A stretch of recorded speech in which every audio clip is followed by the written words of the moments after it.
नमस्कार दोस्तों, मेरा नाम है सौरभ और स्वागत है आपका मगध एजुकेशन में। स्केड्यूल 8 के तहत टोटल 22 भाषाओं को हमारे संविधान के अंदर ऑफिशियल लैंग्वेज, एडमिनिस्ट्रेटिव लैंग्वेज का दर्जा दिया गया है दोस्तों। लेकिन क्या आपको पता है कि हमारे संविधान के अंदर कितने भाषाओं को क्लासिकल लैंग्वेज का स्टेटस दिया गया है? और आज के दिनों में हम यहाँ पे आखिरकार इस क्लासिकल लैंग्वेज के ऊपर क्यों डिस्कस कर रहे हैं? सरकार ने क्लासिकल लैंग्वेज को लेकर ऐसा क्या बड़ा अनाउंसमेंट किया है, इस पर भी यहाँ पे गौर करेंगे दोस्तों। और साथ में हम जानने की कोशिश करेंगे कि जो क्लासिकल लैंग्वेज होते हैं वो इस ऑफिशियल लैंग्वेज से भिन्न कैसे होते हैं और क्लासिकल लैंग्वेज का क्राइटेरिया क्या होता है। आखिरकार किस लैंग्वेज को क्लासिकल लैंग्वेज का दर्जा दिया जाएगा दोस्तों, और आखिरकार इसके बेनिफिट क्या होते हैं यहाँ पे, तो हम इस पर एक नज़र डालेंगे। जैसा कि आप बाकायदा देख सकते हैं, Marathi, Bengali, Pali, Prakrit and Assamese get classical language status. जैसा कि आपने जाना दोस्तों, टोटल इंडिया में 22 भाषाओं को ऑफिशियल लैंग्वेज का दर्जा दिया गया है और वही हमारा एडमिनिस्ट्रेटिव लैंग्वेज भी है, यानी कि यही 22 भाषाओं के अंदर यहाँ पे कोई भी सरकारी कामकाज वगैरह यहाँ पे हो सकता है। वैसे तो हमारे देश के अंदर यहाँ पे हजारों भाषाएं बोली जाती है, लेकिन ऑफिशियल लैंग्वेज के रूप में 22 भाषाओं को ही दर्जा दिया गया है वही। लेकिन अगर जो हम क्लासिकल लैंग्वेज की बात करें यहाँ पे, तो सरकार के इस डिसीजन के पहले टोटल सिर्फ 6 ही ऐसे भाषा थे जिसको क्लासिकल लैंग्वेज का स्टेटस दिया गया था। उसमें कौन कौन था? तो तमिल, संस्कृत, कन्नड़ा, तेलुगु, मलयालम और उड़िया। लेकिन यहाँ पे सरकार ने एक बहुत बड़ा डिसीजन लेते हुए, एक हिस्टोरिक रिमार्केबल डिसीजन लेते हुए 5 और अन्य भाषाओं को क्लासिकल लैंग्वेज का स्टेटस दे दिया गया है दोस्तों यहाँ पे, जिसमें मराठी, बंगाली, पाली, प्राकृत और आसामीज शामिल है। तो टोटल अब गौर करिएगा कि टोटल अब इंडिया के अंदर जो क्लासिकल लैंग्वेज का नंबर है वो अब 6 से बढ़कर कितना हो गया है दोस्तों यहाँ पे, तो वो अब 11 हो गया है। वही अगर जो हम गौर करें कि वर्ल्ड लेवल पे, वैश्विक स्तर पे आखिरकार किस भाषाओं को क्लासिकल लैंग्वेज का स्टेटस दिया गया है, तो उस पर गौर करिएगा कि पहला है हिब्रू, दूसरा है लैटिन, तीसरा है ग्रीक, चौथा है तमिल, पांचवा है संस्कृत, छठवां है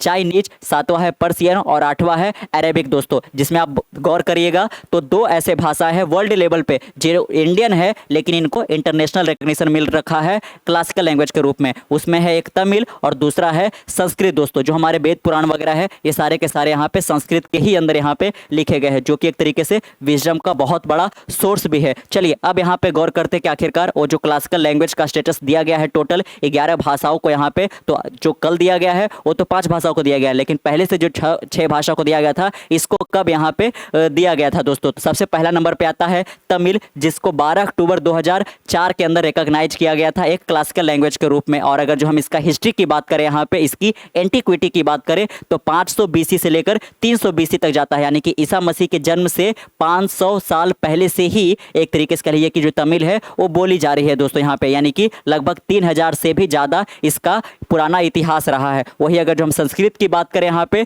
तो इसका जो हिस्ट्री है वो 1500 बीसी से लेकर 500 बीसी तक जाता है और इसको 25 नवंबर 2005 को एक क्लासिकल लैंग्वेज के रूप में रिकॉग्नाइज किया गया था। जो तीसरा है वो है कन्नड़ा, जिसका हिस्ट्री देख सकते हो कि 450 सी है, यानी कि after the death of Jesus Christ यहाँ पे। और इसको कब रिकॉग्नाइज किया गया था? 31 अक्टूबर 2008 को दोस्तों। और 31 अक्टूबर 2008 को ही तेलुगु को भी यहाँ पे क्लासिकल लैंग्वेज का स्टेटस दिया गया था। तो गौर करिएगा कि 31 अक्टूबर 2008 को टोटल 2 लैंग्वेज यहाँ पे, कन्नड़ा और तेलुगु को यहाँ पे क्लासिकल लैंग्वेज का स्टेटस दिया गया था। फिर उसके बाद आता है मलयालम, जिसको 23 मई 2013 को यहाँ पे क्लासिकल लैंग्वेज का स्टेटस दिया गया था। फिर उसके बाद आता है उड़िया, जिसको 20 फरवरी 2014 को दिया गया था। लेकिन आप यहाँ पे गौर करिएगा कि 2014 के बाद से अभी तक किसी को भी यहाँ पे क्लासिकल लैंग्वेज का स्टेटस नहीं दिया गया था। और पास्ट में यहाँ पे पिछले 10 सालों में यहाँ पे कई सारे जो स्टेट गवर्नमेंट है वो अपनी भाषाओं को यहाँ पे कह लीजिए कि क्लासिकल लैंग्वेज का दर्जा देने के लिए कई बार सेंट्रल गवर्नमेंट से रिक्वेस्ट भी कर रहे थे कि जो मोदी सरकार है वो अब तक 10 साल उनका टेन्योर रह चुका है, तीसरी बार वो चुन कर आ चुके हैं, लेकिन किसी भी भाषा को उन्होंने क्लासिकल लैंग्वेज का दर्जा नहीं दिया है, जिस पर यहाँ पे सरकार ने एक बहुत बड़ा एक्शन लिया है और एक ही साथ 5 भाषाओं को यहाँ पे क्लासिकल लैंग्वेज का स्टेटस दे दिया है, जिसमें सम्मिलित है यहाँ पे है आसामीज, बंगाली, मराठी, पाली और प्राकृत दोस्तों यहाँ पे। चलिए और आगे यहाँ पे बढ़ते हैं, आखिरकार जान लेते हैं कि जो क्लासिकल लैंग्वेज का जो रिकॉग्निशन होता है इसके क्राइटेरिया क्या होते हैं। तो सबसे पहले इसका जो क्राइटेरिया था वो टेंटेटिव बनाया गया था 2004 के अंदर, जिसमें ये डिसीजन लिया गया कि उसी लैंग्वेज को क्लासिकल लैंग्वेज का स्टेटस दिया जाएगा जिसका एज ऑफ एंटिक्विटी, जिसका एग्जिस्टेंस लगभग 1000 साल से पुराना होगा दोस्तों। लेकिन फाइनली 2006 के अंदर एक प्रेस रिलीज करते हुए जो हमारी ministry of tourism and culture है, तब की यहाँ पे जो अंबिका सोनी है, उन्होंने राज्यसभा आपको बताते हुए ये तमाम क्राइटेरिया को सेट किए, जिसको अगर जो कोई लैंग्वेज फुलफिल करता है तो उसको बाकायदा यहाँ पे क्लासिकल लैंग्वेज का स्टेटस दे दिया जाएगा। तो इसमें जो पहला है दोस्तों वो है high antiquity of its early text और recorded history over a period of 1500 से लेकर 2000 साल। तो किसी लैंग्वेज का अगर जो यहाँ पे रिकॉर्डेड हिस्ट्री बाकायदा यहाँ पे उसके बुक्स वगैरह या फिर अभिलेख वगैरह पे वो उद्धृत मिलता है और इसका जो हिस्ट्री है वो 1500 से 2000 साल पुराना है, तभी यहाँ पे उसको क्लासिकल लैंग्वेज का स्टेटस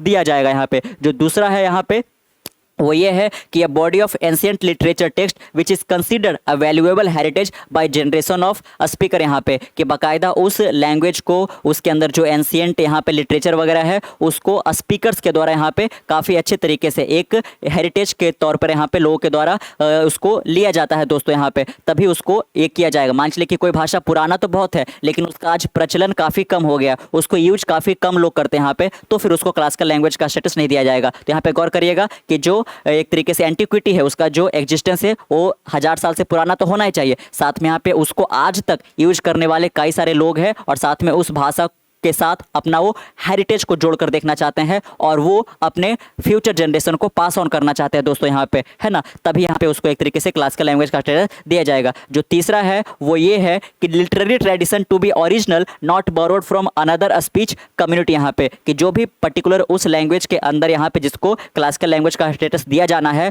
उसका जो टेक्स्ट वगैरह है, जो रिकॉर्ड वगैरह है, वो यहाँ पे ओरिजिनल फॉर्म में ही अवेलेबल होने चाहिए, ना कि किसी दूसरे स्पीच कम्युनिटी के द्वारा उसको बोरोड किया गया है। यहाँ पे जो चौथा है वो है ये है कि the classical language and literature being distinct from the modern, वो जो क्लासिकल लैंग्वेज होगा वो जो यहाँ पे जिसको दर्जा दिया जाना है वो आज के मॉडर्न लैंग्वेज से भिन्न होने चाहिए दोस्तों, अदरवाइज फिर क्लासिकल लैंग्वेज का जो सिग्निफिकेंस है वही यहाँ पे लूज आउट कर जाएगा। यहाँ पे तो जो एक तरीके से लिए कि जो लिटरेचर है उस पर्टिकुलर लैंग्वेज का यहाँ पे वो तभी क्लासिकल कहलाएगा जब वो आज के मॉडर्न लैंग्वेज से काफ़ी अलग होगा। There may also be discontinuity between the classical language and its later form और इट्स ऑफशूट। यहाँ पे है ना, उसके जो सबसे शुरुआती दिनों के बीच में अगर जो कोई गैप भी मिलता है तो भी कोई प्रॉब्लम नहीं है, लेकिन उसका कम से कम तो 1000 साल से इतिहास जो है पुराना होना ही चाहिए। यहाँ पे इस पर आप देख सकते हो कि बाकायदा जो बंगाल की चीफ मिनिस्टर है यहाँ पे और साथ में जो आसाम की चीफ मिनिस्टर है उन्होंने ग्रेटिट्यूड को एक्सप्रेस करते हुए यहाँ पे सेंट्रल गवर्नमेंट का, मोदी सरकार का यहाँ पे अभिवादन भी यहाँ पे स्वीकार किया है दोस्तों यहाँ पे और धन्यवाद भी कहा है। देख सकते हैं most happy to share that Bengali या Bangla has been finally recorded the status of a classical language by the government of India. यहाँ पे तो इनका एक ट्वीट आया है ममता बनर्जी का यहाँ पे, जब एक तरीके से कह लीजिए कि बंगाल को, बंगाली लैंग्वेज को यहाँ पे क्लासिकल लैंग्वेज का स्टेटस दिया गया है दोस्तों। यहाँ पे ये लोग काफ़ी सालों से यहाँ पे ट्राई कर रहे थे कि बंगाली को एक तरीके से कह लीजिए कि क्लासिकल लैंग्वेज का स्टेटस दिया जाए, जो कि फाइनली सरकार के द्वारा दे दिया गया है। उसके बाद बाकायदा देख सकते हो कि हिमांता विश्व शर्मा जो कि यहाँ पे आसाम के चीफ मिनिस्टर है, इन्होंने भी यहाँ पे नरेंद्र मोदी जी का यहाँ पे कह लीजिए कि थैंक्स बोला है, इनको अपना ग्रेटिट्यूड एक्सप्रेस किया है यहाँ पे कि on the behalf of people of Assam I extend my gratitude to honourable prime minister Shri Narendra Modi ji and the entire union cabinet for the historic decision to accord Assamese the status of classical language. यहाँ पे कि आपने हमारे लैंग्वेज को इतना ज़्यादा यहाँ पे सम्मान दिया, क्लासिकल लैंग्वेज का स्टेटस बाकायदा दिया, इसके लिए पूरे असम के लोगों की ओर से मैं और साथ में यहाँ पे असामीज लोग जो है आपका यहाँ पे के लिए कि शुक्रगुजार रहेंगे, ऐसा इन्होंने यहाँ पे कहा है यहाँ पे, है ना।